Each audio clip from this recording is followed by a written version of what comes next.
Alright, Barangay Consuelo Gimba, Nueva Ecija. Ayan, Innova G. Yan. Napakasariwa, hindi E, hindi J, kundi G.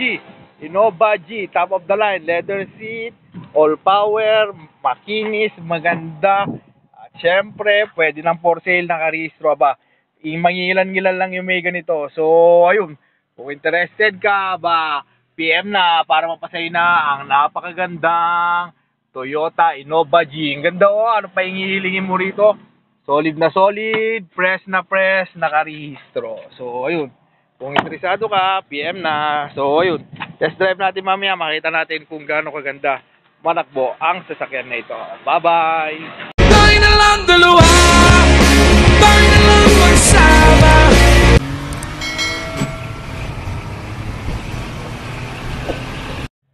Mega love shout out Gimba Nueva Ecija. Ayan, eto na ang init ng panahon pero ang lamig dito sa loob ng ating napakagandang Toyota Innova G.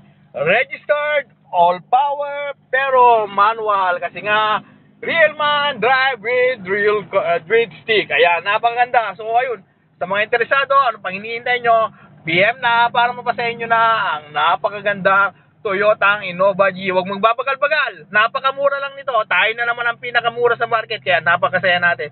So ayun, inquire lang kayo para ayan, kayo yung mauna at syempre maiuwi nyo na to. Walang ka-issue to. At ang isa, pinaka the best pa rito is nakarehistro pa. So ayun, kaya ang sabi nila, papatakbuhin mo na lang. Lalagyan ko pa ng bonus na gasto para kahit paano, kahit medyo malayo kayo, kayang-kaya niya kayong uwi. So ayun, God bless everyone. Mabuhay ka hanggang gusto mo. See you on my next vlog. Napakaganda oh. Leather seat, napakaluwang sa likod. Wala kayong masasabi. Goods na goods. Yung kotse natin, nasa likod. Umaalala. Siyempre, si Papi ang kanyang driver ngayon. At siyempre, dahil excited ako naman ang magdadrive dito. Bye-bye. I love you all.